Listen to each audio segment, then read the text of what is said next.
to Online for Authors, where I, Terry M. Brown, author of character-driven fiction and host of the podcast, introduce readers to characters they'd love to invite to lunch by interviewing authors, discussing their books, learning about the writing process, and even, on occasion, chatting live with a panel of authors to discuss topics relevant to both readers and writers. My guest today on the Online for Authors podcast is Leslie K Simmons, author of the book Red Clay Running Waters.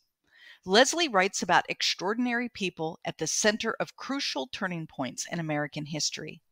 In my book review, I stated Red Clay Running Waters is a masterful account of John Ridge, a Cherokee statesman, and his wife, Sarah Northrop. Simmons's research is phenomenal and gives readers a glimpse into what it was like as Georgia tried to force the Cherokee from its borders. Quite honestly, I had trouble reading and could only take the novel in small doses, not because of the writing, which was flawless, but because of what I learned about how my government treated the Cherokee, lying, slandering, stealing, and killing. In addition to the heartless treatment of a great people, the book also looks at love. The relationship between Sarah and John is beautiful, though in no way perfect. Despite having continual trials, this couple found a way to keep moving forward. It certainly gave me hope. This is not a book for the faint of heart, but one that should be on everyone's TBR list.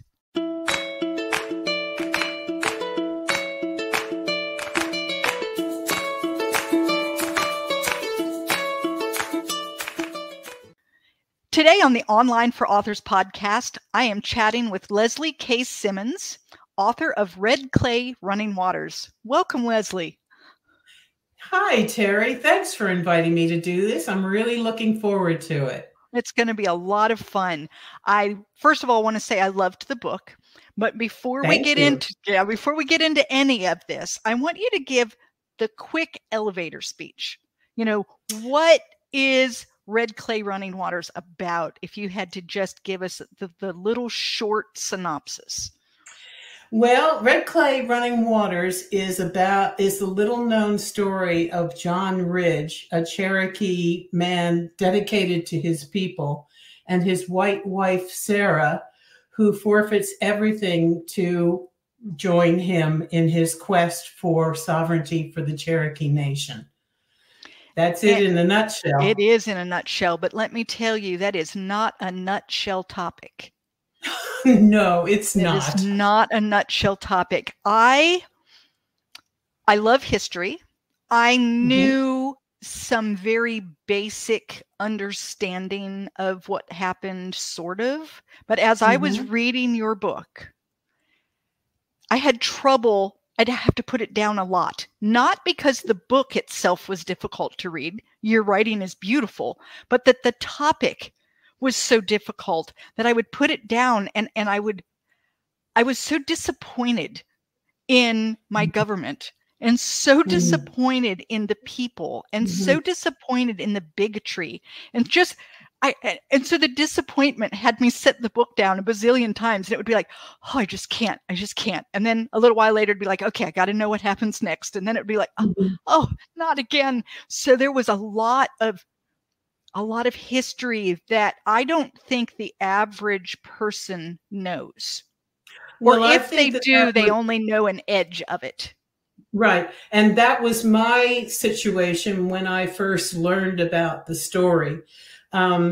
It was triggered by curiosity about a very old house and the family that lived in it in the town where I was going to university, going to college.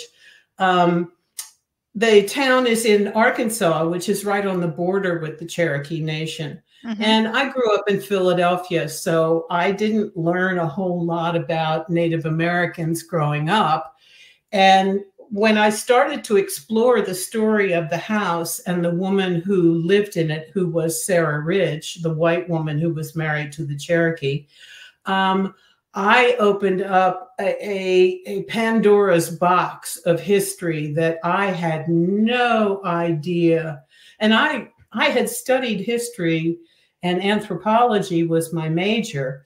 So I knew a lot of this stuff, or I thought I knew a lot of the things that had gone on.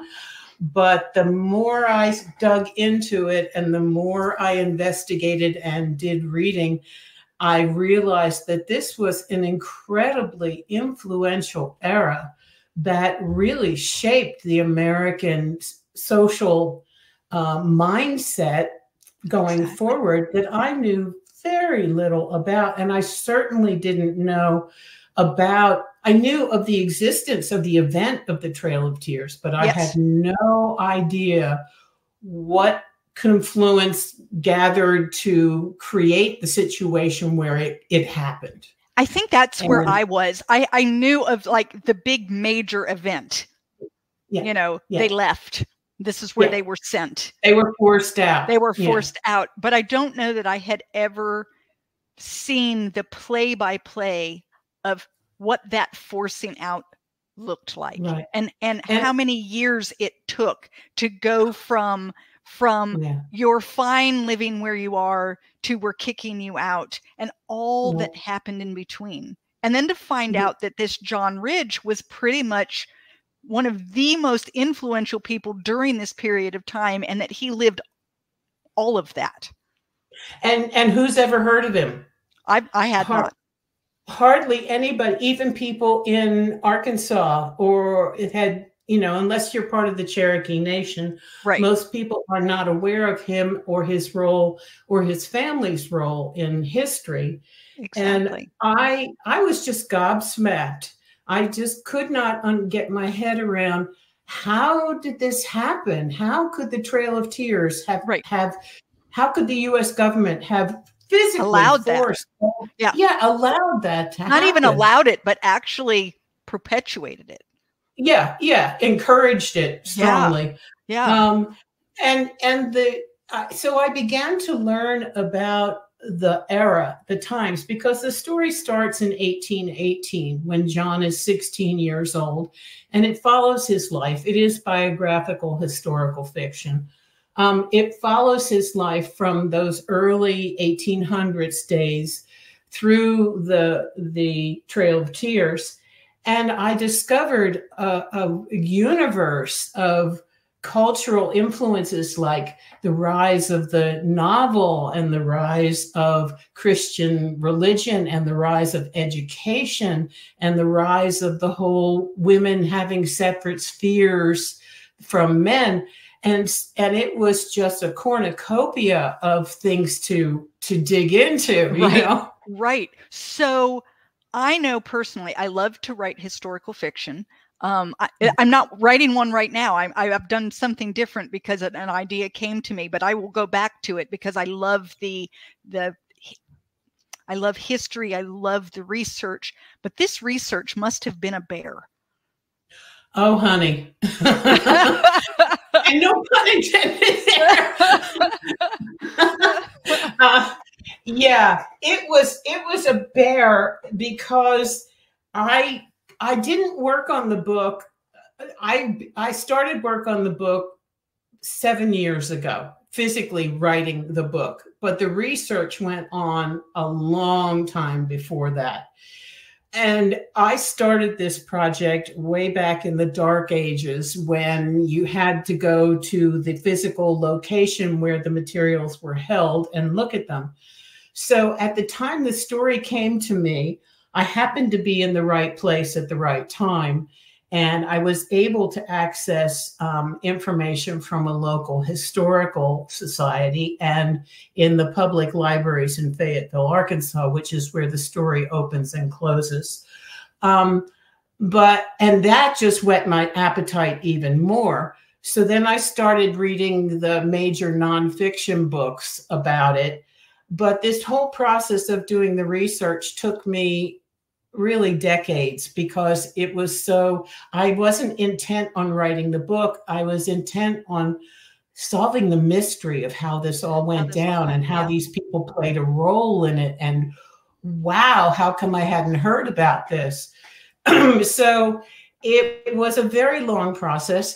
I credit the fact that I was commuting for 5 years between where I live and where I worked, and each commuting day was 4 hours of riding on the train. Wow, that's a long commute. It's a long commute.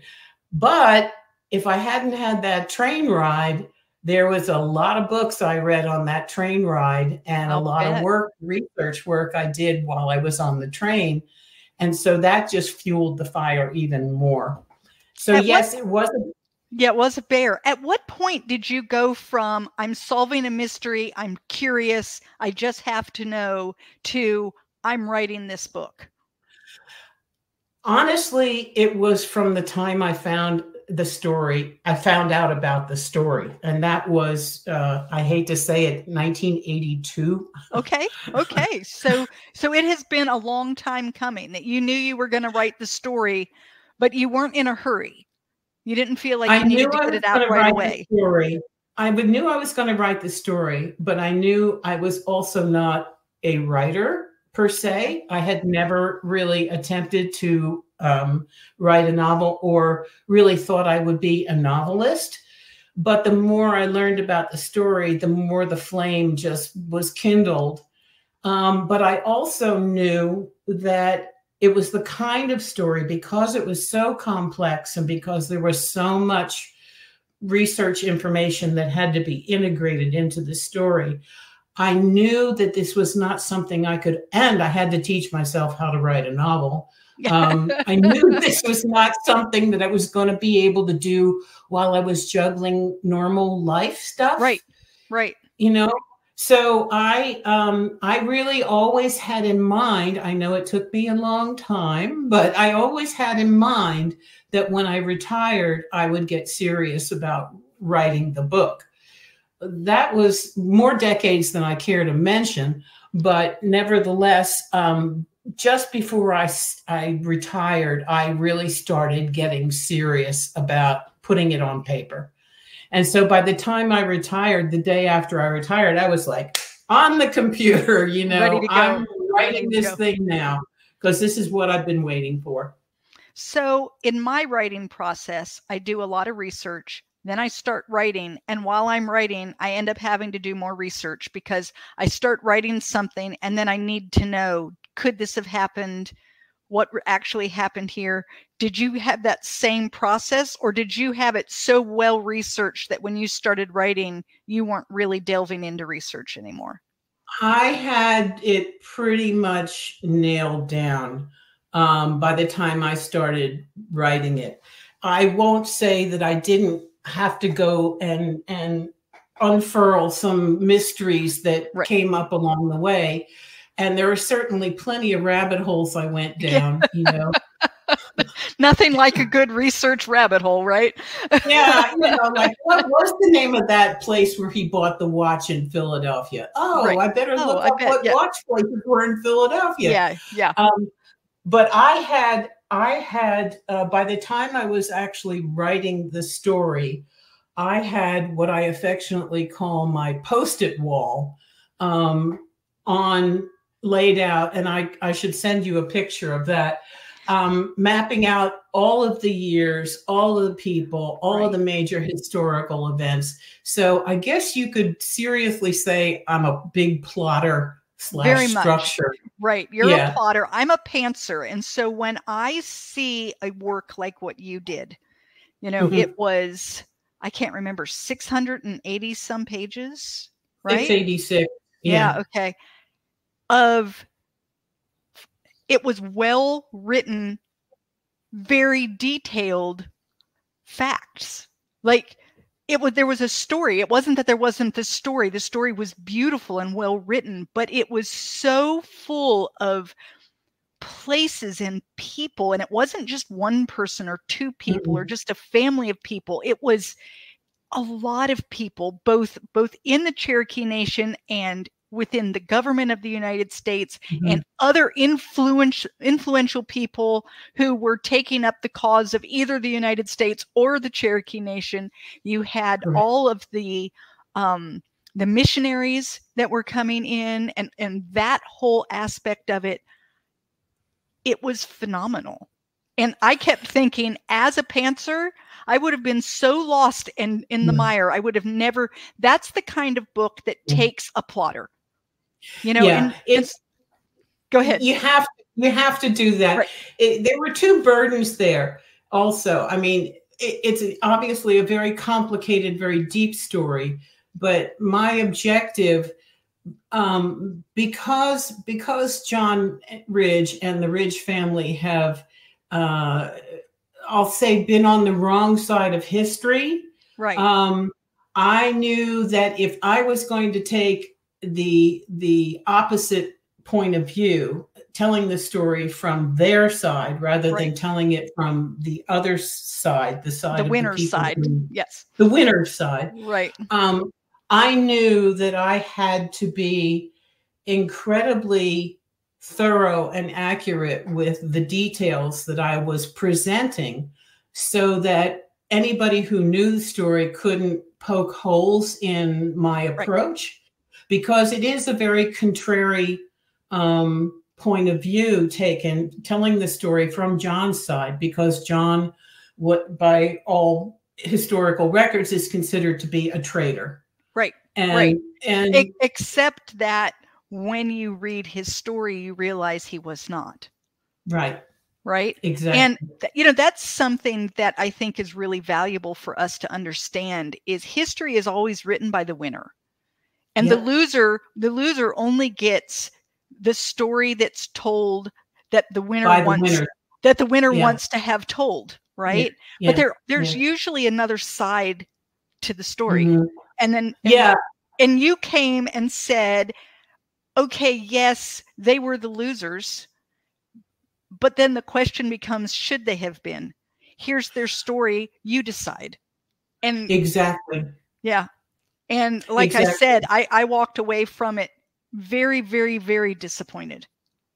Very disappointed. I was heartbroken, honestly, by how history has treated the Ridges and their efforts during this time period with the history. And I was aided by John Ridge's own words in having fuel momentum behind presenting this point of view, or this side of the story of how the Trail of Tears happened. He left an incredible amount of documentation behind, letters and journals. And he was prolific. He was very prolific, and he was extremely eloquent, and he was very intelligent. Yeah. And some of his stuff just really just reached in and grabbed my heart and just shook it. And I just felt like this man needed to have an opportunity to have his voice put into, to the discussion about it. And I also had a long-standing relationship with some of the descendants. Mm-hmm. And so that the onus of accuracy and representing him was even stronger for me, because I felt a commitment to telling the story because of them as well. So the family that you have a relationship with, have they read the story, and what do they think? Yeah, they really, really love it. They think it's wonderful. They're very happy that someone has finally taken the initiative to tell it from John's side, John and Sarah's side. And I had a great deal of concern that I would take some pretty serious hits from people who are on the opposite side, especially in the Cherokee Nation. So far, so good. That's not to say that it's not going to come. Right. But I feel as though, as you said, you need to look at the whole picture and not just the bad PR that comes out of people's stories that, have been just perpetuated without much thought, really. Exactly.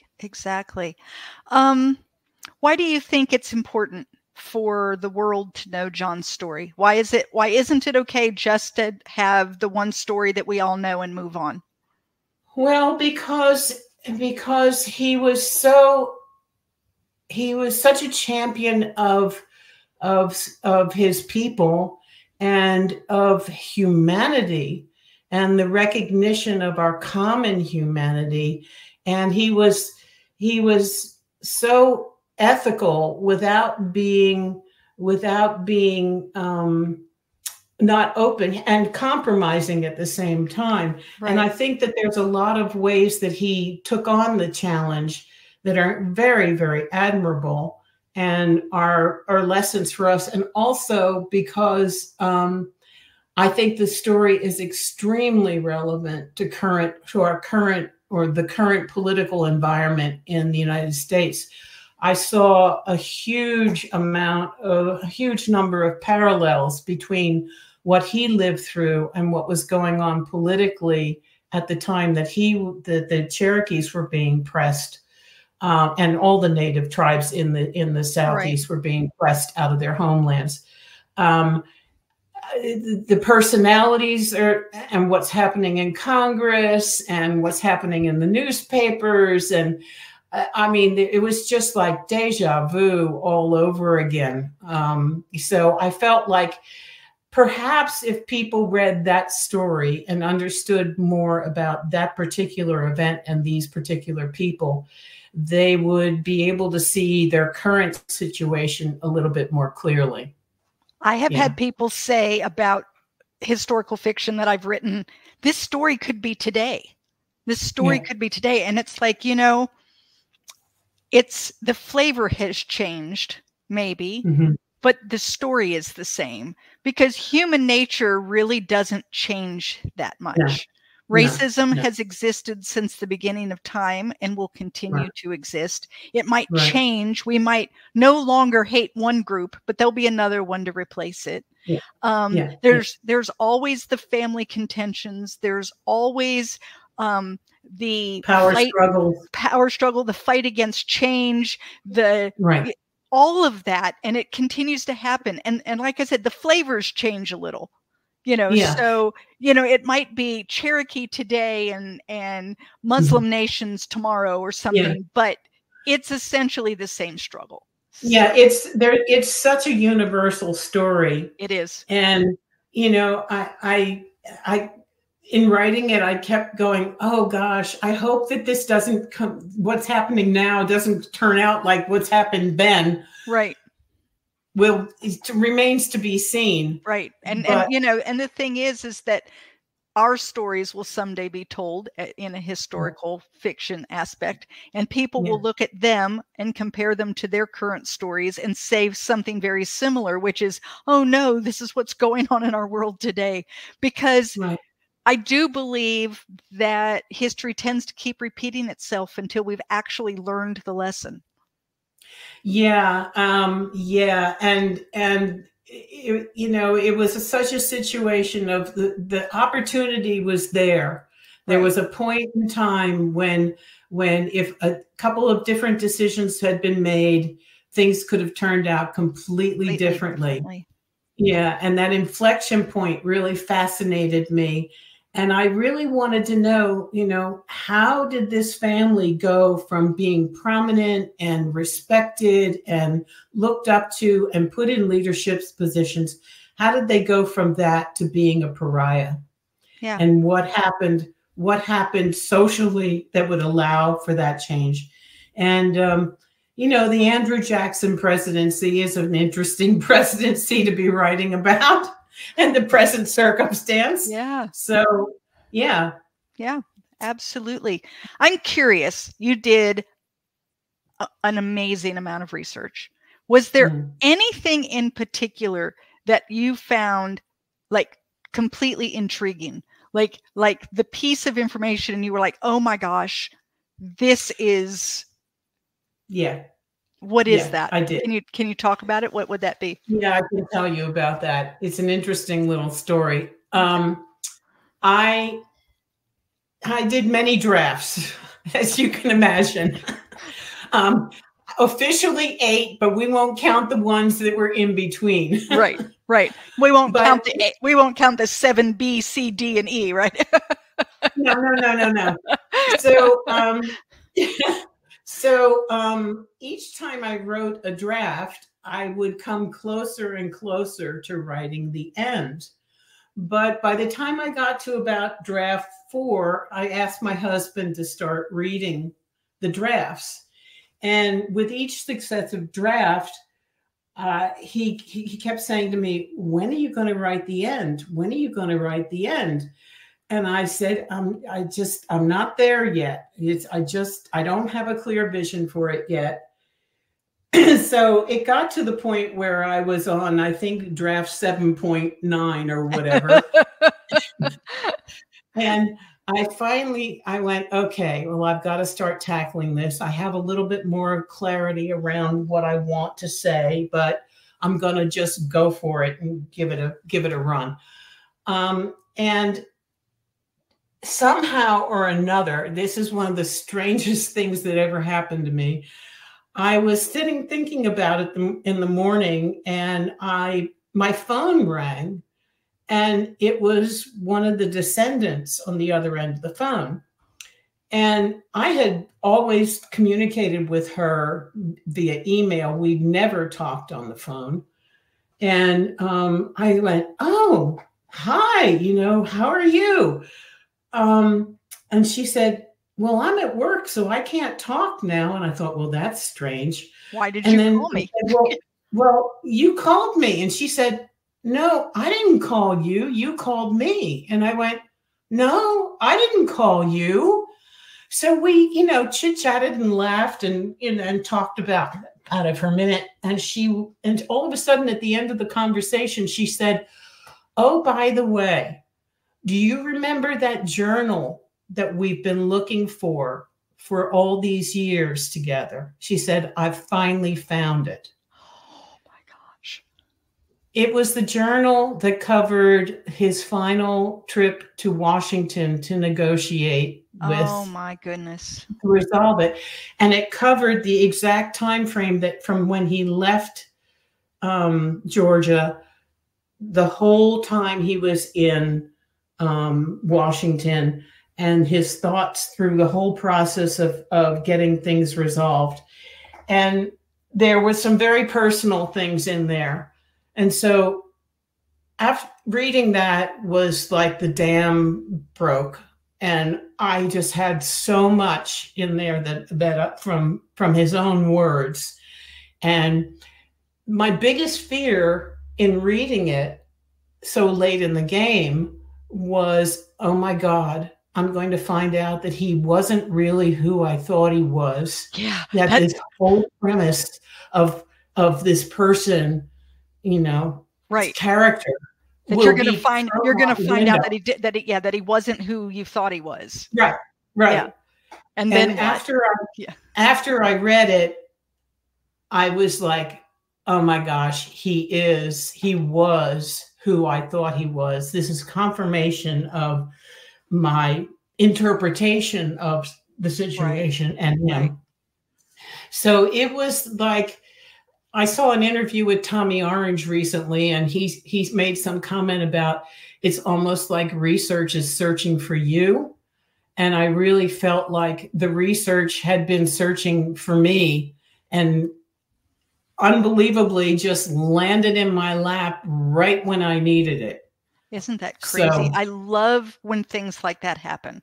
And I always feel like when something like that happens, that it was meant to happen. Like that you were meant to get that information when you got it, so that you would know that what you had written was correct, and that you would have what you needed to finish up your story. So exactly. So it was, there's been many times, I know, spooky, but there's been many times when I felt like,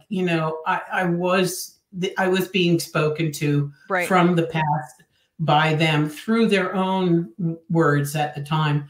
I used a lot of their own words in the book, and there's a lot of original letters also in the book. And I loved that. It really lent to getting to understand who the characters were. Mm-hmm. It's challenging. It was challenging from a writing perspective because I knew I had to write in a way that would integrate the original source material into the way the novel read. so that there wouldn't be this big shift between, oh, well, now I'm reading the real letter and now I'm reading the story. Right. So I made a real effort to take on a quasi 19th century tone to the voice. Well, and you have to do things like that. Like you said, you don't want to rip your reader out. I read a book recently, and the problem, the story was really good and the research was really good. The problem is that they weren't integrated well. So I would be reading the story, and then I would be jerked out of the story and I would read a history lesson. And then I would be jerked out of the history lesson and then I would read the story. And that's really hard as a reader. Yeah. Because I felt like I was reading two documents, a novel and a history book, and that I had to go back and forth between them. And that is not the way I felt reading yours. Yours was very well integrated, where when reading one of his letters or something that he put in the paper or something he was going to say to the president or whatever, it never felt like I had been taken out of the story. It felt like it was just part of what you needed to understand about John Ridge. Yeah, I got to a point where I could write a really mean 19th century letter. I'm sure you can. Too bad there's not a really big market for that, Leslie. I know. I know. Well, one reviewer called it an old-fashioned novel in the best sense. And I've read a lot of classics. I love 19th century lit. So it was really fun to be able to go, oh boy. Oh, look, I can write just like that. How fun. Yeah.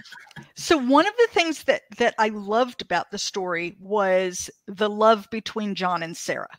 Mm. So, John Ridge is Cherokee. Sarah Northrop is a white Christian woman. John, though he went to kind of like a Christian school / college type thing, never converted to Christianity. And so the two of them do not have religion in common. They do not have background in common. And yet they fall in love, and she's willing to give up everything. Yeah. I found it really interesting how Sarah's people, her family was okay, but those around did not accept John. No. Yet John's family accepted Sarah immediately. Yeah. I'm wondering, what in all of your reading did you find? Was this typical? Did the Cherokee generally accept? Yeah. Yeah. And I know the white people were generally not accepting of Cherokee, but was it pretty typical for the Cherokee to accept someone white into their community and be fine with that? Yes, although atypical in the regard of Sarah and John's relationship, but I'll explain. The Cherokee had a very different attitude about race than white people, colonial white people did. For many years, they had integrated with slaves who had been escaped and became part of the tribe, adopted into the tribe.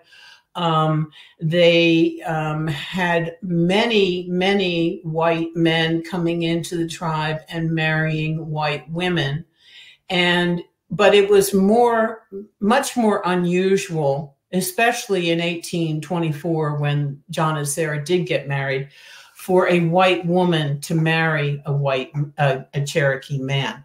The statistics suggest that in 1835, there was about 75 white women married to Cherokee men, but it was many hundreds of white men married to Cherokee women because Cherokee women owned the property.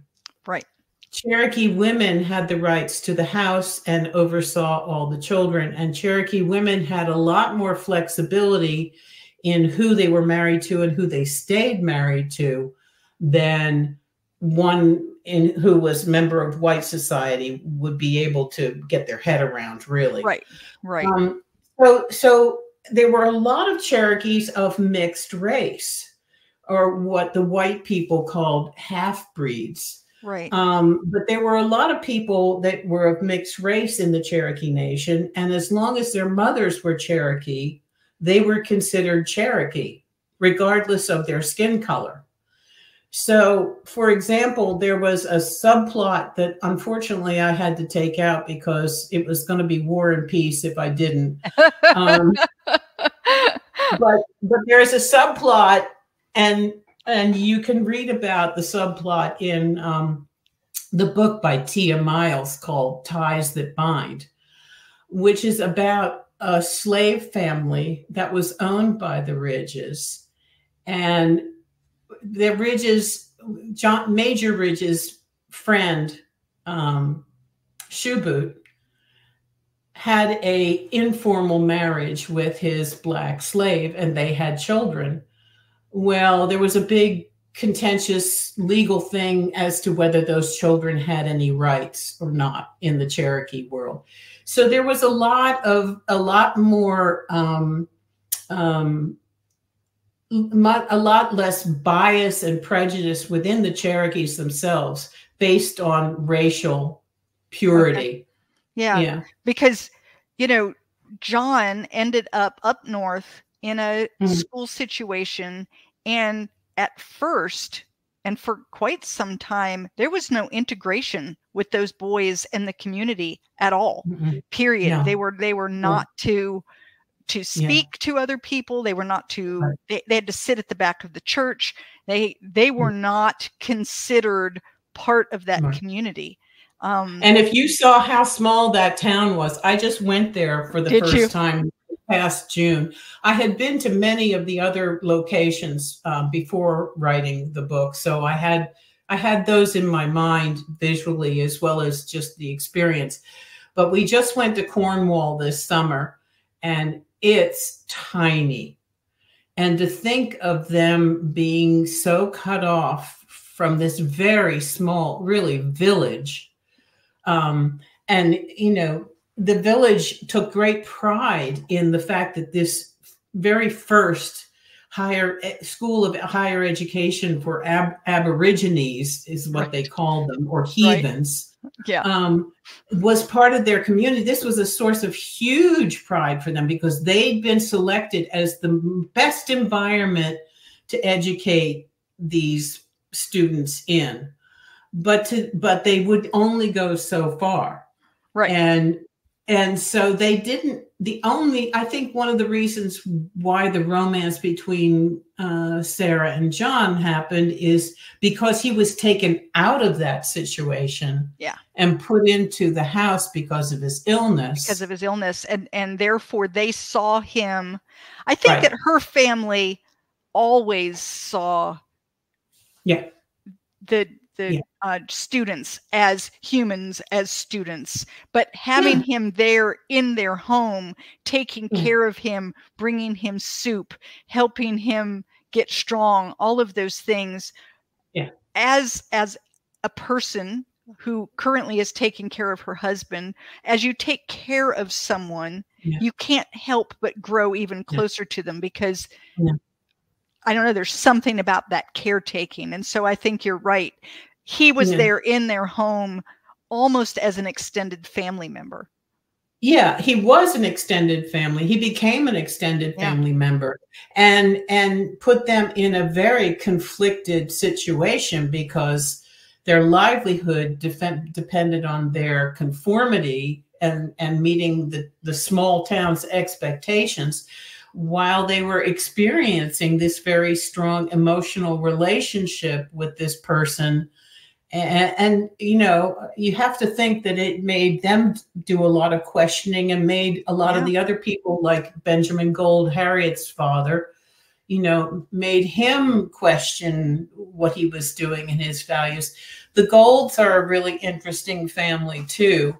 And they played a huge role in getting the school off the ground, as well as supporting the Cherokees after the school was no more. So to speak. Right. There were so many layers in the story. You definitely could just focus on John and all that he did. But I believe that their love story was something that helped kind of propel the story in a way that even when the history got tough, and I wondered sometimes, oh, do I really want to keep reading? I know what's going to happen. I know what's going to I just can't, I wanted to keep reading because there was also this beautiful love story. And I wanted to see what was happening between them. I really wanted to know what Sarah was experiencing. Yes. Because, I mean, it's one thing to be all romantic and, think you're going to marry this really fascinating, handsome, wonderful guy, and then leave every member of your family, not only all the members of your family, but going to basically a foreign country where they don't speak your language, right? And committing your life to this person, and so then having them leave all the time. Yeah, he left her alone for months and months on end. Yeah. She would be pregnant, and he'd leave. She lost babies, he'd leave. I mean, and I don't mean he'd just often leave her. I just mean that his role was such that he was often gone for months at a time. Yeah, for long months, 6 months, long periods, especially later on in their lives.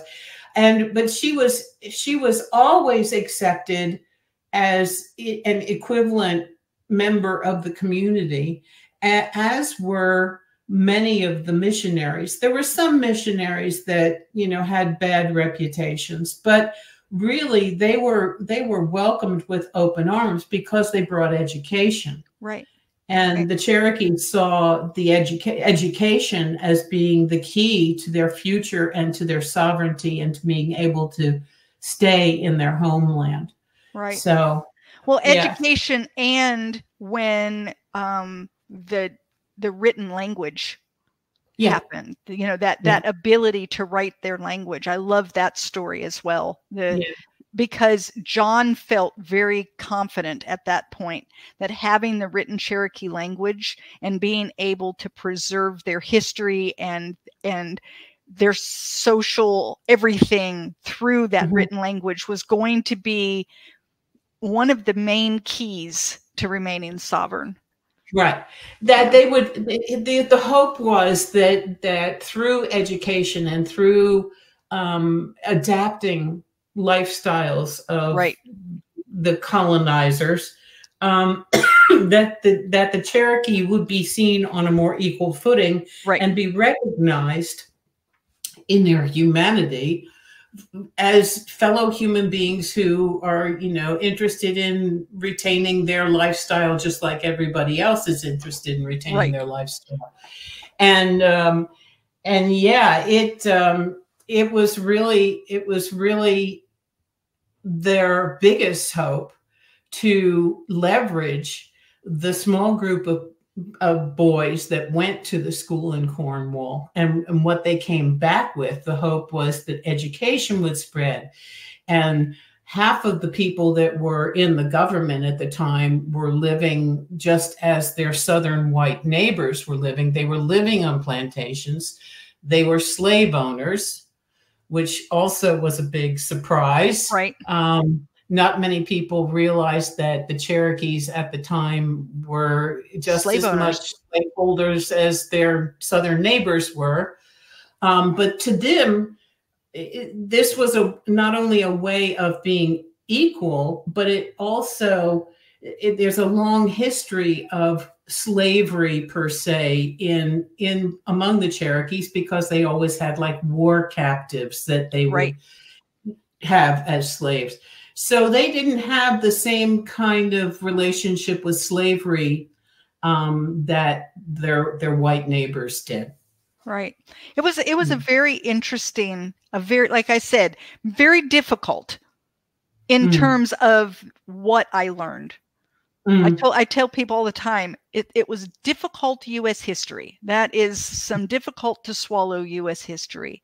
Yeah. But the book was so beautifully written. In fact, the other day, I was somewhere and someone brought up something about Cherokee, and I said, "You want to read a really good book? this is the one you need to read. And I told them the name, you know, Red Clay Running Waters, your name. I said, look it up. I told them, I said, it is not a quick and easy, sit down, read it in an evening kind of book. But if you want to understand what was going on in our government at that time, then this is the book for you. So that's, yeah, all the social forces were just thrown into this huge stew pot.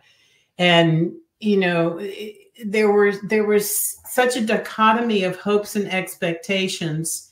And yeah, it was really important to me that I could understand how this all went down, you know, because it just seemed like, oh no, that's not going to happen. Oh no, somebody's going to decide no at the last minute. You know, Daniel Webster's going to get up in Congress and suddenly raise the conscience of every person in the room. Right. And there were so many other forces at play that this wasn't just a condemnation of the Cherokee Nation. It was many things happening at once. Yeah. It was whether or not Georgia was going to be able to continue to have slavery, and it was whether or not states had the ability to have sovereign rights from the federal government, and it was about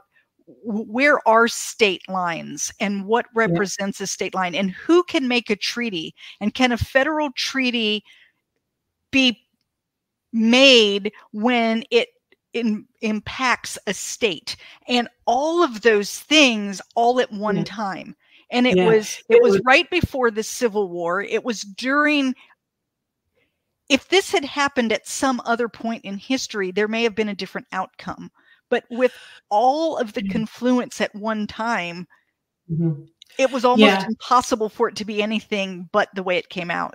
Exactly. It very clearly, for me, became the time period of what I would call the first Civil War. Right. I think the whole Cherokee removal crisis was indeed the first Civil War, that without the bloodshed on the white side anyway. Right. Because you were dealing with states' rights. You were dealing with the issue of sovereignty. You were dealing with the issue of abolition. You were dealing with the issue of religion and people believing that, you know, Christ was coming back for the second time and we better perfect our world. So let's be nice to our poor disappearing Indians. Right. And so that confluence of cultural events, you know, when it's happening, you don't know what's power's going to shift and what's going to percolate to the top.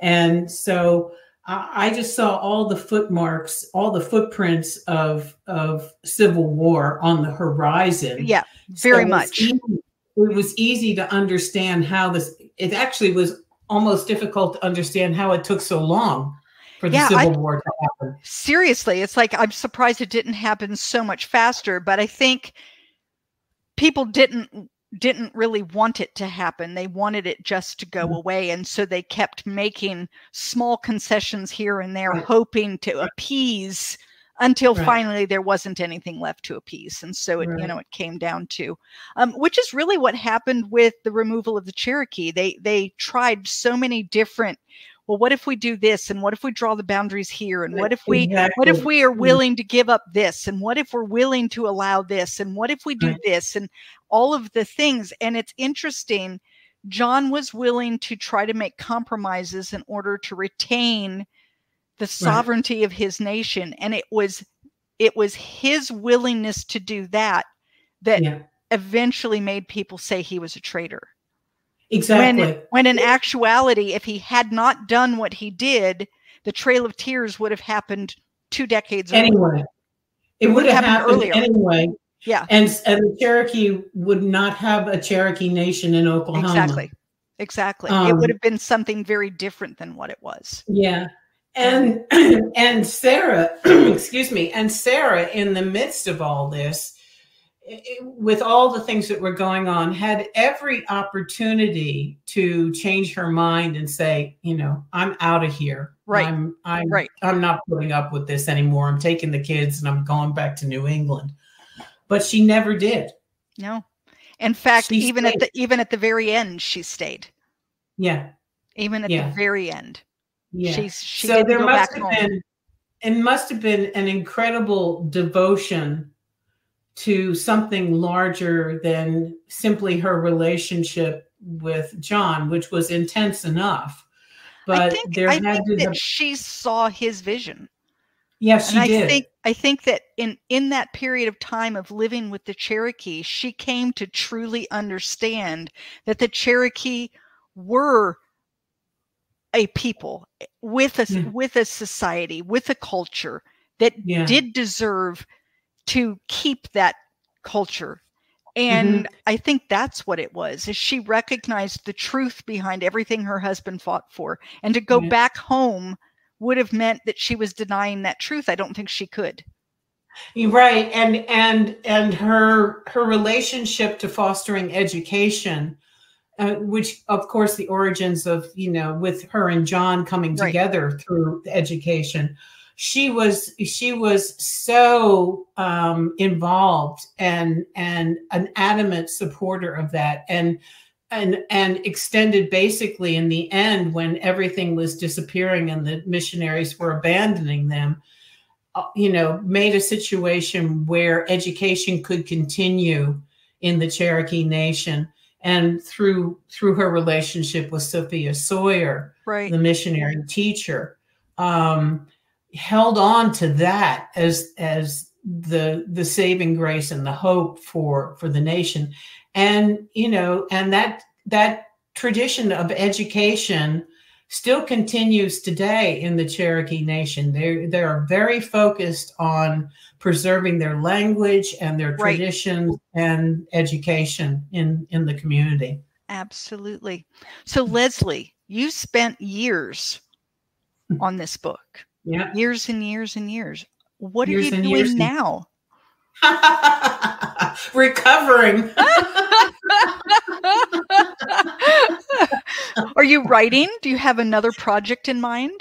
Well, I'm spending much more time than I would like to on marketing, as you probably will be aware. The joys of being an author are that there's a lot of marketing that goes on the other side. There's not much joy in being an author, I've decided.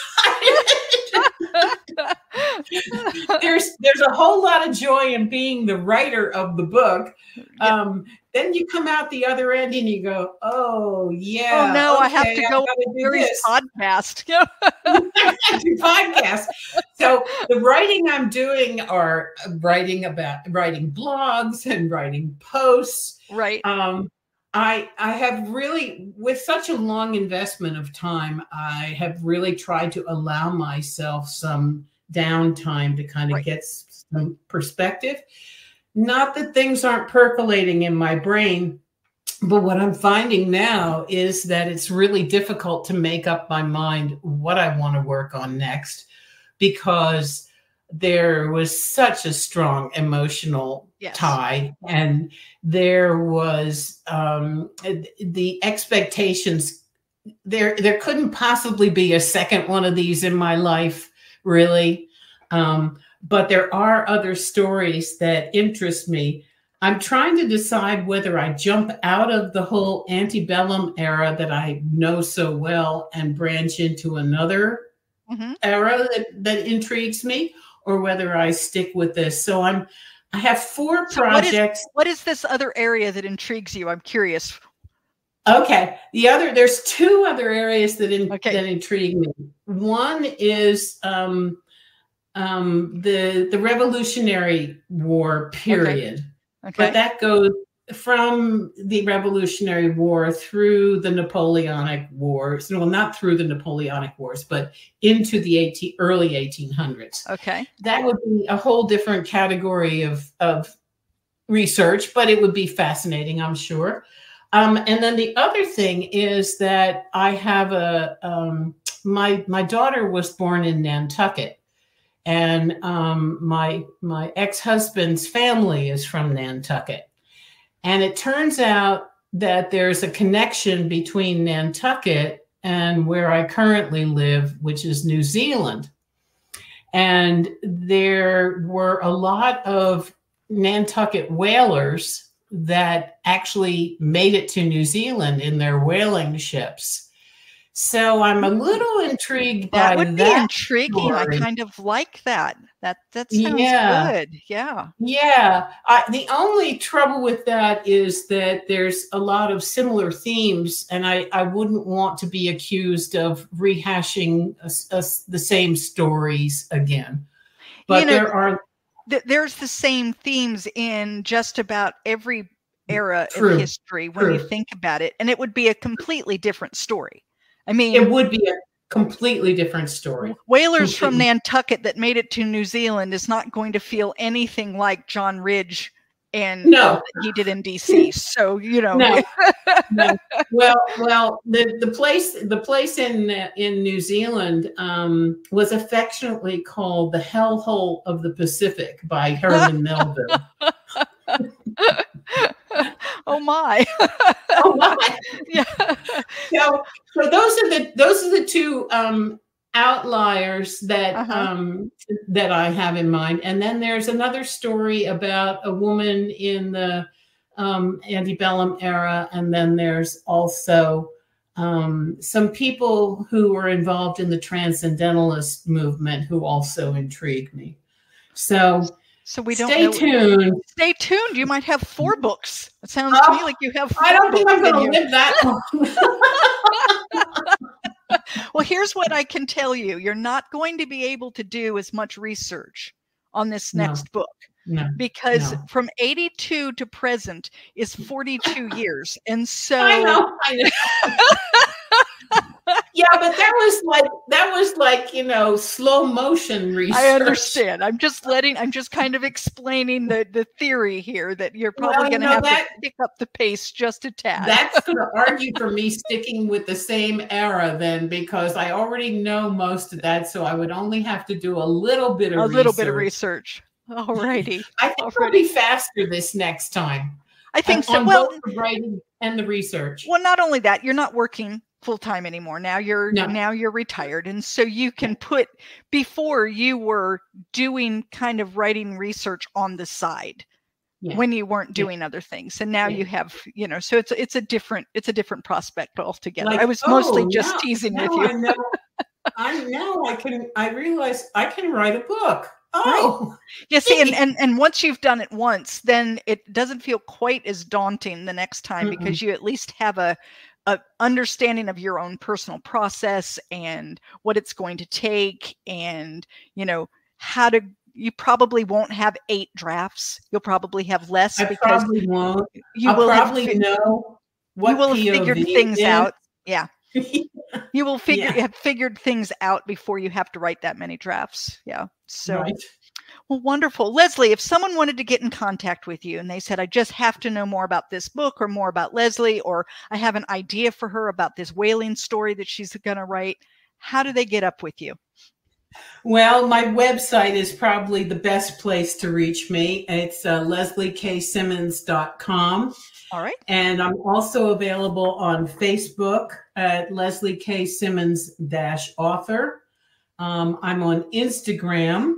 My email is leslie@leslieksimmons.com. So I'm happy to have anybody write to me with any thoughts or questions. I'm also on Goodreads, and you can contact me and send me questions through Goodreads if you want to, and read the reviews and hopefully maybe rate my book if you've read it, or give me a review. Absolutely. In fact, that's something that I recommend to everyone who's listening is if you've read a book, Leslie's book, my book, anyone's book, go on to Amazon, go on to Goodreads and review that book. You do not have to be a reviewer. You can say something like, really enjoyed the book, found it historically accurate, done. It doesn't have to be prose and you know, it can be very simple. page turner. Loved it. Period. Having those reviews really not only helps us as authors feel heard and seen, but it helps other people find our books, because the more reviews we have, the more Amazon is willing to put your book out there as, hey, if you like this book, you might like this one. Right. So, exactly. You've got to feed the algorithms these days, unfortunately. It's a shame, but it is what it is. So, it is a shame. It is a shame. And I think people are intimidated by it because they feel like, oh, they have to write something profound. But really, you don't. I've told people, I said, there's a lot of myths out there about reviews. One of them is that you have to buy a book on Amazon to review a book on Amazon, and that is not true. You can read our books in the library and go on Amazon. You can borrow it from a friend and go on Amazon. So you can do that. And then the other myth is that you have to write paragraphs and paragraphs and have, beautiful flowing words. And honestly, putting your star rating, giving it a title like good book, and saying 5 or 6 words. It isn't so much what was said, it's that something was said. And it's the affirmation. And you don't get a whole lot of affirmation as an author unless you hear directly from readers. Right. And you throw out this piece of your heart onto this, ready for people to stomp on. Right. You stick out your baby out into the world, and then you wait for people to, give you a 1-star rating on Amazon. Right. Oh, death. Yeah, I know. Well, Leslie, this has been absolutely wonderful. All your information will be in the show notes. So anyone who wants to reach out to you will be able to go right there and find you and how to get up with you. I want to thank you so much for being on the show today and for sharing your wonderful book with me. Well, thank you very much for the opportunity to share the book with more people. It's an important story, and I really hope they will take the time and enjoy it and learn from it and appreciate what the people in it went through. Thank you so much. Thank you. Bye-bye.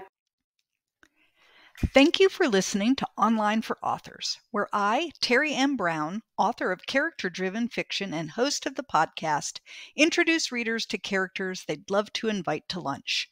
Tune in next Tuesday for another podcast episode.